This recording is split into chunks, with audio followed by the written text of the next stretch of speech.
and gentlemen, please welcome the Hearthstone Hall of Fame Class of 2019. 19. Hey, buddy, watch this.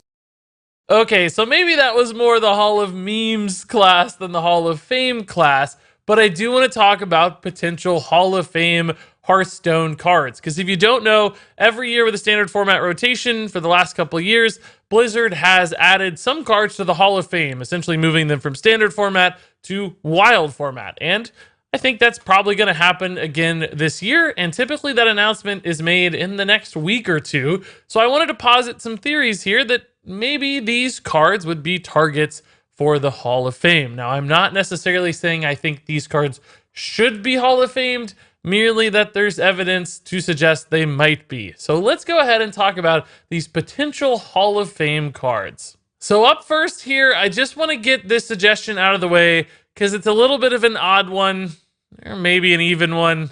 That joke will never get old. Baku and Gen might actually be great Hall of Fame candidates. Now, that's unusual, right? Historically, the precedent so far has been to only push classic or basic cards to the Hall of Fame. This would be cards that still theoretically have another year in standard format. They're not rotating out yet. So it'd be very unusual to push these to the Hall of Fame as opposed to nerfing them.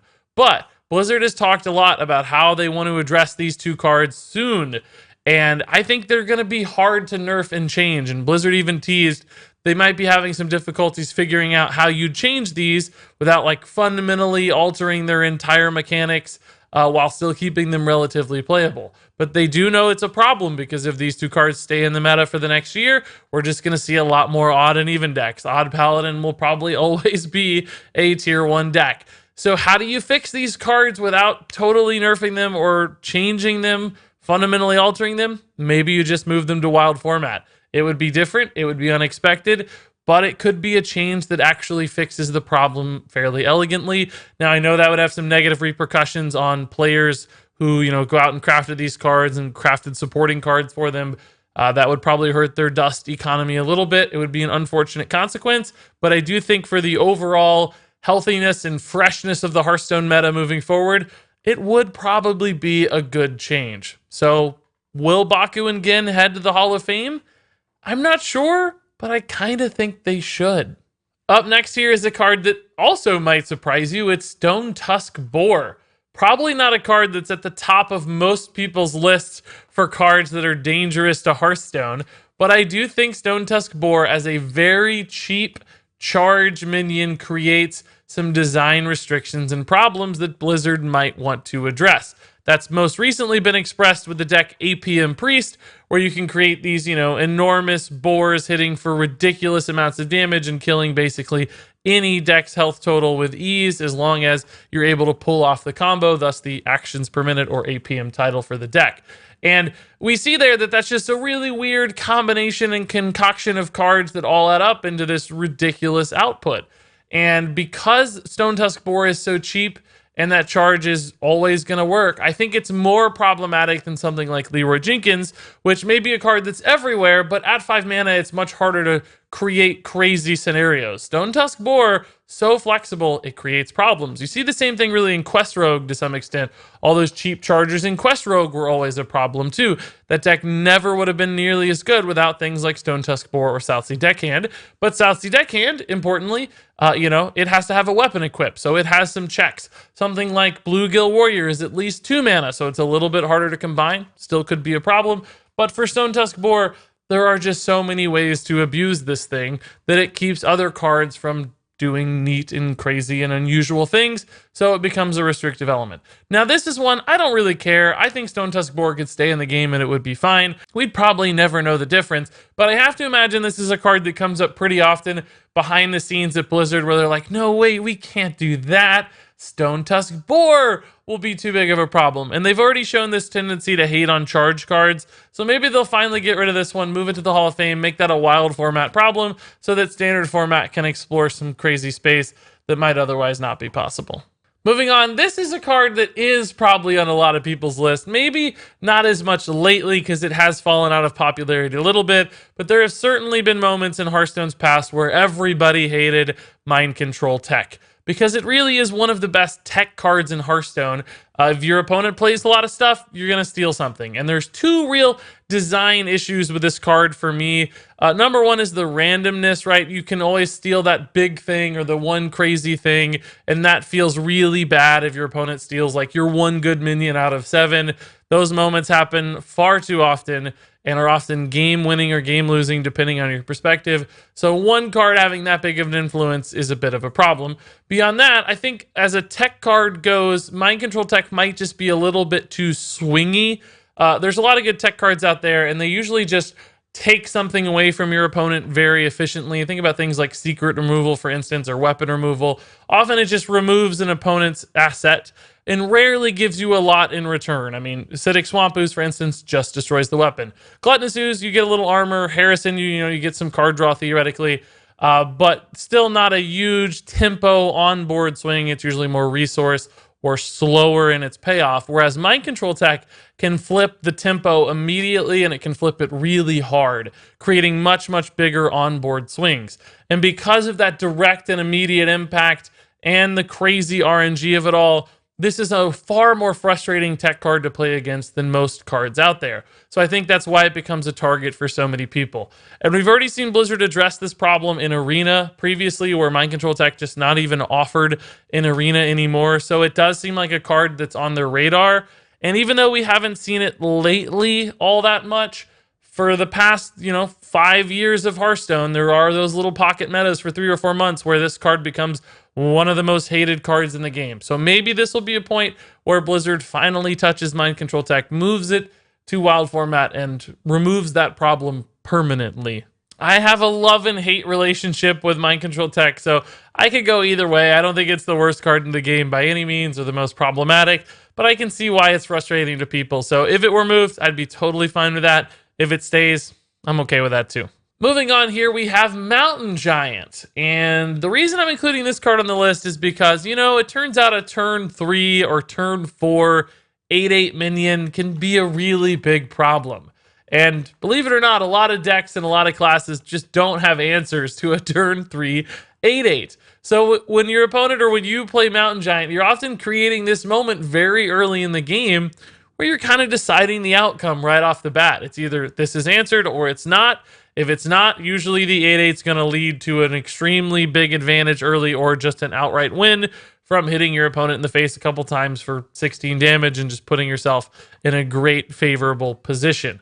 So I think cards like that very quickly and easily determine a game's outcome are a real issue, particularly when there's not a lot of downside with something like Mountain Giant. You like drawing cards anyway. If we look back at things like Bittertide Hydra, or even the famed 4-mana 7/7 Flame Breathe Faceless, other minions that were really big that hit the game early or mid-game, or hit the board early or mid-game.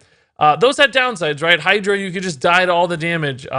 Flame Breathe Faceless had Overload that you had to deal with the following turn. Mountain Giant, you might sacrifice a little bit of tempo on turn 1 or turn 2, but you're getting cards. Those are good things. You have a deck to support that plan, so it's really not a negative in most cases. Now, I will say, I actually like Mountain Giant. I think it's fairly good for the game. I think it's important to have a handlock style play. I always enjoyed that myself too, so maybe I'm a little bit biased there or selfish. So this is not one I actually want to get Hall of Famed. I think it'd be totally fine if this stuck around, but I have a feeling because some players get so frustrated by this, because it's been a strategy that's been around for a long time, this might go away. Now that said, if Gin Greymane moves to wild format in the Hall of Fame, maybe the need for Mountain Giant to move wouldn't be quite as necessary because Even Lock wouldn't be utilizing it so successfully. That might be one difference, but if Gin sticks around, maybe Mountain Giant's a target card. I'm curious what you guys think about this one. I think this is maybe the least likely of any I included on this list, but still has a potential Hall of Fame outcome in its future. Moving on here, we have Divine Favor for Paladin. And this one's another one that kind of gets forgotten. People aren't complaining about it much these days, but it's certainly gone through its phases where everybody hated Divine Favor. I think most recently that's been attached to the success or the prominence of Odd Paladin. And that's because with a card like Divine Favor, your opponent, if they're playing Divine Favor, gets to dump their hand and play all the cards, and they get a huge tempo and aggression and efficiency advantage. Then they're not supposed to be rewarded for that really greedy, aggressive style of play, right? You have to assume, oh, they played all this stuff. My one advantage here is that they're now out of resources. But then they top deck Divine Favor and they draw 8 cards and they get to start the cycle all over again. So basically, the player of Divine Favor is being rewarded for doing something that was already good. And that's often problematic. For big rewards, you should have to have a little bit of a risk or a downside. Divine Favor really doesn't have that baked in. Occasionally, of course, Divine Favor might draw 0 cards or just 1 or 2 cards, but even then, 1 or 2 cards makes Divine Favor reasonable. And then there are those incredibly high upsides where you get 8 or 9 cards and it allows you to win a game. I don't really think that's great design at its core. I think it should have a cap, for instance, or cost more mana so that you're not able to reload a board immediately with something like Divine Favor. So to me, this gets it wrong in a couple different ways. And I know that when my opponents have played Divine Favor against me, and that's enabled them to make a comeback and win, that's one of the most negative experiences I can think of in Hearthstone. It's like, why are they getting rewarded when they already got so much they wanted to do? And it's almost punishing you for keeping resources when you're making a sacrifice to hold on to resources. So it's this weird kind of counterbalanced card that doesn't make any sense to me at all. So I would actually like to see this one move into the Hall of Fame. I don't know if it's on Blizzard's radar lately or not. I kind of doubt that it is. So this might be a bit of a selfish inclusion on the list. I'm not sure how likely it is, but I sure hope this one gets moved to the Hall of Fame. I could do without Divine Favor in my life ever again. Moving on to my final spot here, we have Malygos. And I think this is probably the card at the top of most people's list when they talk about the Hall of Fame. I think a lot of people recognize the problems inherent to having spell damage +5 on a minion. That just creates so many combo opportunities. Right now we have things like, Resurrect, Zarek's Cloning Gallery Priest that hit you for 20 plus damage, Mind Blast with Prophet Velen and Malygos. We've had Druid use Malygos successfully. Malygos Rogue is out there right now. All these decks just kind of do nothing and then instantly kill you thanks to Malygos shenanigans. And that can feel really, really bad, where it's just you have little visibility into your opponent's game plan and then boom, you're dead. I don't think that's the right way that most people want to play Hearthstone. I think, maybe pros enjoy that. Really high level players really like the Malygos style of play, but I think like 99% of people don't enjoy it. So Blizzard will likely cave to those individuals, move away from the OTK game plan or game style. I don't know if that means Malygos is going to get Hall of Fame. Maybe there will be other ways to address that sort of style of play, but I think there's a good chance this card could see the Hall of Fame treatment. I'm actually sort of okay with Malygos. It's another one I'm neutral on. I would rather probably see cards added to address Malygos style problems as opposed to losing Malygos in standard format forever. But if they Hall of Famed him, I certainly wouldn't complain too much. So I think Malygos has had his time to shine in Hearthstone. So a Hall of Fame move for him would certainly be just fine with me. And there you go, folks. That wraps it up for my potential Hall of Fame cards. There were others I considered for this list. Things like Preparation or Gadget Zan Auctioneer, and I think a handful of others. I don't remember all of them. But these to me were the ones that stood out as potentially the most frustrating, problematic, the ones that I think people have complained about a lot in the past, and just have some design elements that make Hearthstone less enjoyable. Because at the end of the day, I want the game to be as fun for as many people as possible. And I think some of these cards deny us that opportunity. Now, that said, I'm curious, what do you guys think? Should these cards be added to the Hall of Fame? Did you have other cards you wanted to see Hall of Famed? Share all that in the comments below. But until then, thank you so much for watching. And until next time, game on.